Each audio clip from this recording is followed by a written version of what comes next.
নমস্কার বন্ধুরা, আজকে আমাদের দুপুরে হচ্ছে আমুদি মাছের ফ্রাই। এই আমুদি মাছের ফ্রাইটাকে কি করে করলাম সেটা তোমাদের বলছি। আমুদি মাছগুলোকে এই দেখো, প্রথমে মাথাগুলোকে কেটে নিয়ে তারপর পরিষ্কার করে ধুয়ে নিয়েছিলাম। ধুয়ে নিয়ে নুন হলুদ মাখিয়ে, নুন হলুদ জিরে গুঁড়ো লঙ্কা গুঁড়ো আদা রসুন আর টক দই মাখিয়ে রেখে দিয়েছিলাম, আধ ঘন্টা রেখে দিয়েছিলাম। তারপরে এদিকে একটা ব্যাটার তৈরি করেছি। এই ব্যাটারটাকেও আমি কর্নফ্লাওয়ার দিয়েছি, বেসন দিয়েছি আর লঙ্কা কুচি, গোলমরিচের গুঁড়ো, জিরে গুঁড়ো, হলুদ গুঁড়ো, লঙ্কা গুঁড়ো দিয়েছি।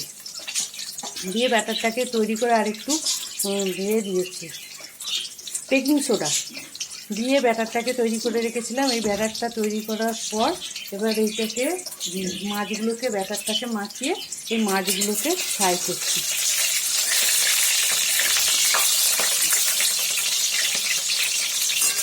মাছগুলোকে এই আমুদি মাছগুলোকে ফ্রাই করছি। ওর সাথে হয়েছে বন্ধুরা ভেজ ডাল হয়েছে, আর শ্বশুরমশাইয়ের করলা আলু সেদ্ধ আর ভাত, আর এদিকে ডিম কারি হবে। ডিম কারিটা এখনো বাকি আছে। আর এইটা করছি, এই যে আমুদি মাছের ফ্রাইটা করছি।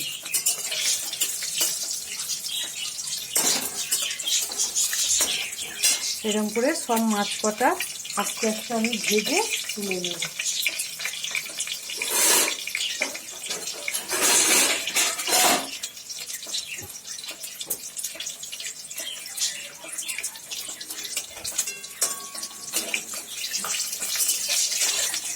তোমরাও বাড়িতে করে দেখো বন্ধুরা, খেতে খুব ভালো লাগবে।